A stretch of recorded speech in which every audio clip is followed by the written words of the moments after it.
Hello guys, welcome back to our YouTube channel. तो इस video के अंदर हम डिस्कस करेंगे क्लास 10th का maths NCERT chapter number circle, जिसके ऊपर बेस्ड केस स्टडी।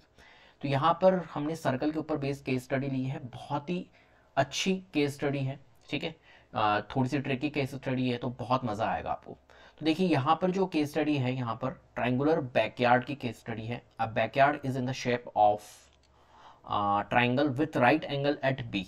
ए बी 6 मीटर है, बी सी 8 मीटर है। A pit was dig inside it such that it touches the walls A C B C and A B at P Q and R respectively such that A P is equal to X metre.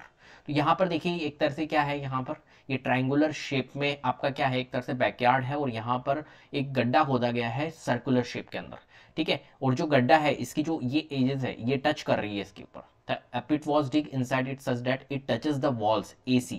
ये इसको touch कर रही है, इसकी walls जो है ये इसको टच कर रही है, ठीक है। AC BC and AB, AC BC and AB, ठीक है। इस तरीके से ये टच कर रही है। यहाँ पर आप देख सकते हो जैसे कि ये ट्रायंगुलर शेप है, तो ये इसको टच कर रही है, AC को टच कर रही है यहाँ पर, BC को ये यहाँ पर टच कर रही है और AB को ये यहाँ पर टच कर रही है। तीन साइड्स पे यहाँ पर ये टच कर रही है, ठीक है, इसकी जो सरकमफेरेंस है सर्कल की।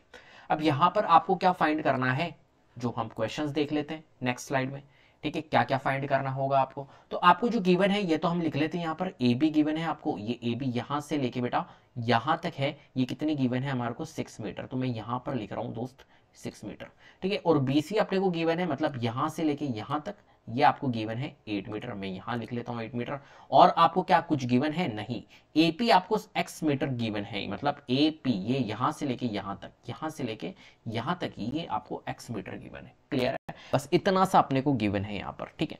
चलो, आपको सर्कल के ऊपर बेस्ड जितने भी कॉन्सेप्ट्स है वो आपको पता होने चाहिए कि सेम एक्सटर्नल पॉइंट से अगर सर्कल के ऊपर कोई टेंजेंट डाली जाती है तो वो क्या होती है, इक्विवेलेंट होती है। जैसे कि फॉर एग्जांपल ये एक्सटर्नल पॉइंट है और यहाँ से इस सर्कल पर ये टेंजेंट बन रही है, तो ये यहाँ से और ये यहाँ से, ये सेम एक्सटर्नल पॉइंट है। तो ये देखिए ये वाली टेंजेंट और ये वाली टेंजेंट, मींस हम कह सकते हैं ये जो बी आर है और बी क्यू है ये इक्विवेलेंट है। सिमिलरली ये एक्सटर्नल पॉइंट आप ले लो, तो ये सर्कल के ऊपर ये वाली टेंजेंट और ये वाली टेंजेंट इक्विवेलेंट होगी, और इस सर्कल के ऊपर ये वाली टेंजेंट और ये वाली सेम एक्सटर्नल पॉइंट, मतलब एट सी से हमारी ये टेंजेंट इक्विवेलेंट होती है। ये थोड़े से कॉन्सेप्ट्स है, ये आपको पता होने चाहिए, ठीक है। क्लियर है, इतना तो आपको पता ही होगा। चलो अब क्वेश्चंस के ऊपर चलते हैं। क्वेश्चंस क्या पूछा गया है यहाँ पर, तो क्वेश्चन आपसे पूछा गया है the value of A R की वैल्यू आपको फाइंड करनी है। देखते हैं वापस केस स्टडी पे जाते हैं। तो ये इमेज आपके पास में है और ए आर की वैल्यू फाइंड करनी है। ए आर कहाँ पर है, पहले तो मैं इसको वापस से रब कर देता हूँ, आपको थोड़ा सा पता है, ठीक है। इनको थोड़ा सा रब कर देते हैं, ठीक है। ये सब चीज़ें मैंने आपको बता दी कहाँ से क्या है। अब यहाँ पर चलते हैं ए आर कहाँ पर है, ए आर यहाँ से लेके यहाँ तक ये फाइंड करना है आपको, ये अपने को फाइंड करना है फर्स्ट क्वेश्चन, ठीक है। देखो बेटा ये आपको गिवन है x, ये तो क्वेश्चन में गिवन है एपी, तो एपी जितनी होगी उतनी तो ए आर होगी। तो मैंने कहा ए आर क्या है, x होगी। भी आपको कहता सेम एक्सटर्नल पॉइंट से आ रही है, ठीक है। तो एपी जितनी होगी उतनी ही ए आर होगी। तो क्वेश्चन में देखो वेरिएबल के फॉर्म में ही है, तो x metre, 2x metre, x/2 और 3x। तो ऑप्शन नंबर सी में अपने को दिख रहा है x मीटर, तो x मीटर इसका आंसर होगा। क्लियर है, चलिए आगे बढ़ते हैं। The value of, easy question था, the value of B Q की वैल्यू फाइंड करनी है। चलते हैं इमेज पे। तो बी क्यू कहाँ पर है बेटा, तो बी क्यू है हमारा, देखो ये बी पॉइंट है और बी क्यू ये रहा। तो बी क्यू ये आपको फाइंड करनी है, ये आपको फाइंड करनी है। तो बी क्यू आपको अगर फाइंड करनी है, अब मुझे एक बात बताओ, मुझे एक बात बताना, क्या बताना सर, कि यहाँ पर ए आर जो है वो x है, ठीक है, और पूरी ए बी यहाँ से लेके यहाँ तक ये गिवन है आपको 6 मीटर। तो मुझे एक बात बताओ, अगर ए बी 6 मीटर गिवन है आपको और ए आर आपको x गिवन है, तो आप क्या इनकी वैल्यू नहीं निकाल सकते हो, बी आर की वैल्यू नहीं निकाल सकते हो। आप कहोगे जी हाँ सर निकाल सकते हैं, क्योंकि टोटल हमें दिया है 6, ठीक है। तो बी आर हमारा कैसे निकलेगा, बी आर निकलेगा पूरे ए बी में से ए आर को माइनस कर देंगे। बेटा कैसे निकलेगा बी आर निकलेगा हमारा पूरे ए बी में से माइनस कर देंगे, किसको, ए आर को माइनस कर देंगे। तो बी आर का ये इतना निकल जाएगा। तो ए बी आपको कितना गिवन है, पूरा ए बी गिवन है सर 6, और ए आर कितना है, अभी हमने निकाला था, ए आर कितना है x। तो 6 माइनस x हमारा निकल के आ गया, ये क्या, बी आर। तो बी आर की वैल्यू कितनी निकल के आ गई, 6 माइनस एक्स। अब मुझे एक बात बताओ, ये 6 माइनस एक्स है तो ये भी तो 6 माइनस एक्स होगा, ये तो 6 माइनस एक्स होगा। अभी मैंने आपको बताया था ये दोनों क्या है, हमारे इक्विवेलेंट है। इक्विवेलेंट है इसका मतलब है कि ये क्या होंगे, हमारे इक्विवेलेंट होंगे। क्लियर है बात, कोई दिक्कत। चलो आगे बढ़ते हैं अपन। तो मैं ये कह रहा हूं आपको कि ये 6 माइनस एक्स 6 माइनस एक्स, तो अब स्लाइड में देखो क्या वेरिएबल के फॉर्म में दिया हुआ है 6 minus x, the value of Q कहां पर थी, ऑप्शन नंबर बी पे, तो ऑप्शन नंबर बी। तो 6 माइनस एक्स, क्योंकि सेम एक्सटर्नल पॉइंट से ये क्या आ रही है हमारी, एक तरह से टेंजेंट आ रही है, तो बी आर जो है वो बी क्यू के इक्विवेलेंट है, तो बी क्यू निकालनी थी तो हमने पहले बी आर निकाली, अब बी क्यू अपना आप आ गई 6 माइनस एक्स, कोई दिक्कत। Value of C Q, C Q अपने को फाइंड करनी है, देखो यहां पर सी क्यू अपने को फाइंड करनी है, सी क्यू देखते हैं कहां पर है, तो सी क्यू अब मैं देखो जो जो निकल रहा है वो चलो अपन रब नहीं करते, रहने देते हैं, ये सी क्यू फाइंड करना है, मतलब ये अब की बार फाइंड करना है, क्या फाइंड करना है, ये अब की बार आपको फाइंड करना है, ठीक है। अब इसको आपको फाइंड करने के लिए क्या करना होगा, इसको फाइंड करने के लिए, इस कैमरा ऑफ हो गया ये पता नहीं, इसको फाइंड करने के लिए क्या करना होगा, सी क्यू को फाइंड करने के लिए आपको क्या करना होगा, तो आपको सी क्यू फाइंड करनी है, तो मुझे एक बात बताओ, पूरी आपको बी सी गिवन है यहाँ पर या नहीं गिवन है, बी सी आपको गिवन है 8 सेंटीमीटर गिवन है ना, ये बी सी आपको कितना गिवन है 8 मीटर गिवन है।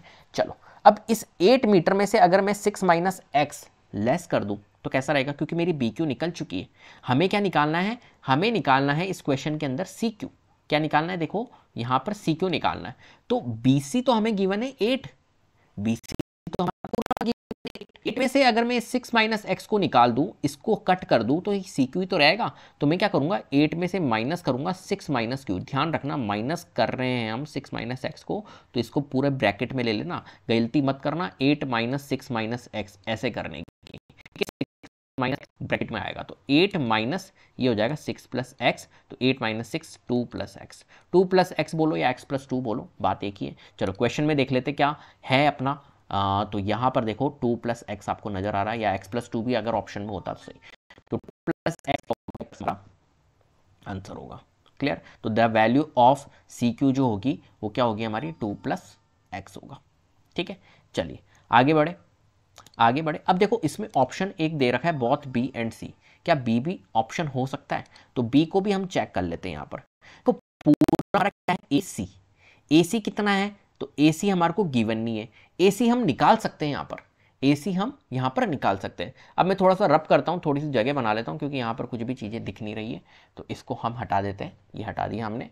अब देखो यहाँ पर आपको ए बी दिया हुआ है, यहाँ से लेके यहाँ तक ये कितना दिया हुआ है 6, ठीक है, और BC गिवन है आपको, BC आपको गिवन है, देखो अभी इसको आपको टिक नहीं करना है 2 प्लस एक्स को, क्योंकि बोथ B एंड C, मतलब ये भी हो सकता है एक्चुअली में, ठीक है, तो हम इसको भी चेक कर लेते हैं एक बार, इसमें आपको गलती नहीं करनी है यहाँ पर, देखो यहाँ पर ये 6 दिया हुआ है और BC आपको दिया हुआ है कितना 8 दिया हुआ है, देखो बेटा ये 6 है ये 8 है, अगर आपको थोड़ी सी ट्रिपलेट याद है, और अगर ट्रिपलेट याद भी नहीं है तो देखो यहाँ पर आपको दे रखा है right angle at B, right angle at B, ये क्या हो गया हमारा राइट एंगल ट्राइंगल हो गया, ये जो एबीसी ट्राइंगल है वो राइट एंगल ट्राइंगल, अगर राइट एंगल ट्राइंगल हो गया तो सर इसका मतलब है यहाँ पर पाइथागोरस थ्योरम लग सकती है, पाइथागोरस थ्योरम लगने के बाद में हम यहाँ पर एसी की वैल्यू फाइंड कर सकते हैं कुल मिलाकर, तो पाइथागोरस थ्योरम हमारे को कहती है कि भैया H square plus P square होता है, बताओ भैया ऐसा होता ही नहीं होता है, H square is equal to B square plus P square होता है, ठीक है। अब H square is equal to B square plus P square होता है, तो यहाँ पर हाइपोटेनियस हमें नहीं पता, हाइपोटेनियस हमें निकालना है, मतलब एसी का स्क्वायर निकालना है, बी अपने को पता है, बेस पता है बेटा बीसी मतलब 8 का स्क्वायर, और पी आपको पता है परपेंडिकुलर बेटा इसका स्क्वायर।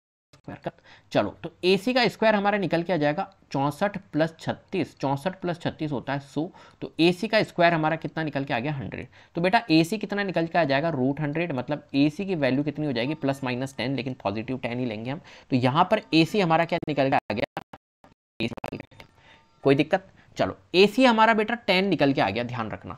अब अगर AC पूरा अगर हमारा 10 है और AB अभी हमने बताया था AP कितना है, AP x है, तो बताओ मुझे PC की वैल्यू कितनी निकलेगी, तो PC निकल के आ जाएगा हमारा सर पूरा 10 है, यहाँ देखिए यहाँ तक x, PC हमारा 10 माइनस एक्स होगा, तो बेटा देखो PC 10x है, ठीक है, 10 माइनस एक्स, सॉरी हमें क्या निकालना था, CQ निकालना था, तो CQ हम निकाल चुके हैं एक्चुअली में, CQ हमने निकाला अभी कितना, CQ हमने निकाला था अभी x प्लस 2, CQ हमने निकाला था x प्लस 2, तो देखो ये जितना उधर ये होगा, जबकि ये तो 10 माइनस एक्स निकल रहा है, तो इसका मतलब है कि यहाँ पर दो वैल्यूज निकल रही है, और 10 माइनस एक्स बोलो या x प्लस 2 बोलो ये एक ही है बात, ठीक है, तो 10 माइनस एक्स और x प्लस 2 दोनों आंसर हैं इसके, ये बात ध्यान रखना यहाँ पर, तो इसको तो भैया हटाओ और इसको लगाओ, ठीक है। अगर ये ऑप्शन नहीं होता तो हम फिर x+2 ही करते, कुछ और होता, लेकिन यहाँ पर बहुत b एंड c है, तो इसका मतलब है कि ये दोनों पॉसिबल है। और पॉसिबल क्या है, निकला है हमारा 10 - x भी है, 10 - x के फॉर्म में भी निकल रहा है और x+2 के फॉर्म में भी निकल रहा है,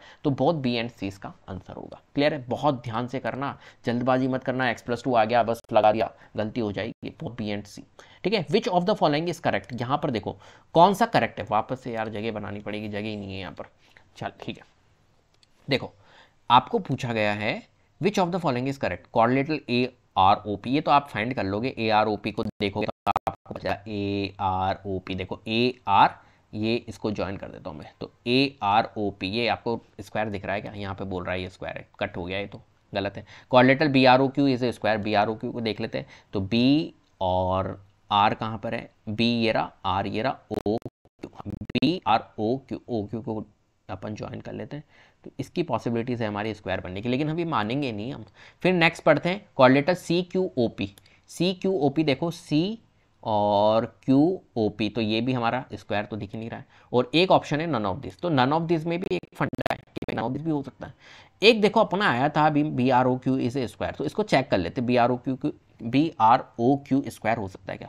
देखो बेटा यहाँ पर 90 डिग्री है या नहीं है, और देखो ये टेंजेंट पे बनने वाली ये भी परपेंडिकुलर होती है, सेंटर से अगर कोई टेंजेंट पे ड्रॉ होती है कोई लाइन तो ये परपेंडिकुलर होती है, ठीक है। तो ये परपेंडिकुलर है, मतलब ये 90 है, और ये तो 90 अपने को गिवन था राइट एंगल एंड भी, तो बचा अब ये वाला एंगल, तो ये भी 90 हो गया, तो कुल मिला के सारे एंगल 90 डिग्री हो गए।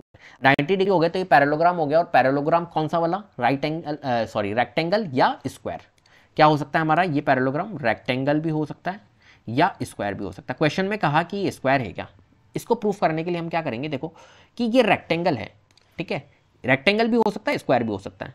देखो बेटा ये अपन ने कितनी निकाली थी, अभी हमने 2 निकाली थी, ये कितनी निकाली थी, 2 निकाली थी या नहीं निकाली थी, नहीं निकाली थी, अभी कहाँ निकाली हमने, निकलेगी अब। देखो मैंने अभी आपको निकाला था ये कितना निकाला था अपन ने, x+2 या 2+x, और ये कितना निकाला था, 10 - निकाला था 10 - x। देखो 2+x और 10 - x को अगर इक्वल में रख दे तो हमारी x की वैल्यू निकल सकती है, पता है तुम्हें, 10 - x और x+2 को अगर हम इक्वल में रख दें तो हमारी x की वैल्यू निकल सकती है, -x और +x को इधर भेज दो तो ये -x, +2 है, -10 उधर भेज दो तो माइनस का 2x is equal to minus का 8, माइनस से माइनस कटेगा तो x की वैल्यू 8/2, 2 4 जा 8, तो x की वैल्यू 4 निकल गई। तो x की वैल्यू 4 निकल गई, इसका मतलब है सर कि ये जो था ये कितना था मेरा, ये था हमारा x-2, इतना ही था ना, 6 - x, सॉरी ये था हमारा 6 - x, अभी हमने निकाला था पहले, आपको पता होगा, तो 6 - x, तो 6 माइनस, और हमारी कितनी निकली x की वैल्यू 4, तो 6 - 4 करोगे तो कितना आ जाएगा, ये 2, इसका मतलब है ये 2 निकल गया, तो ये भी हमारा 2 होगा। अब देखो बेटा ये 2 है, ये 2 है, अगर हम इसको रेक्टेंगल मान के चलो, रेक्टेंगल और स्क्वायर की पॉसिबिलिटीज है, तो अगर इसको रेक्टेंगल मारे तो आपको पता है रेक्टेंगल में क्या होती है, अपोजिट साइड्स इक्विवेलेंट होती है, तो अगर ये 2 है तो ये भी 2 होगी, और ये 2 है तो ये भी 2 हो गई, तो कुल मिला के तो ये सारे के सारे इक्विवेलेंट हो गए, और सारे इक्विवेलेंट हो गए, इसका मतलब है कि रेक्टेंगल नहीं है, ये क्या है हमारा स्क्वायर है। क्लियर, ऑप्शन कौन सा करेक्ट है, coordinator BROQ is a square, ये स्क्वायर हमारा करेक्ट होगा। Clear, radius of the pit is, अब देखो यहां पर रेडियस हमें निकालनी है, तो रेडियस क्या होगी हमारी, रेडियस यही तो होगी, ये और ये सभी रेडियस है, तो ये तो हम निकाल चुके हैं, कितनी आई थी अभी, 2 सेंटीमीटर, तो 2 सेंटीमीटर हमारी क्या होगी, रेडियस होगी, तो रेडियस ऑफ पिट क्या है यहाँ पर, ऑप्शन है ऑप्शन ए 2 सेंटीमीटर। क्लियर है, इस तरीके से इन क्वेश्चंस को अपने को सॉल्व करना है। क्लियर है, तो उम्मीद करता हूं आपको वीडियो पसंद आई होगी, अगर वीडियो पसंद आई है तो प्लीज लाइक कीजिए, शेयर कीजिए, चैनल को सब्सक्राइब कर लीजिएगा, बेल आइकन को जरूर प्रेस कर लीजिएगा, जिससे कि अपकमिंग वीडियोस के नोटिफिकेशन आपको टाइम टू टाइम मिलते रहे। Thank you so much.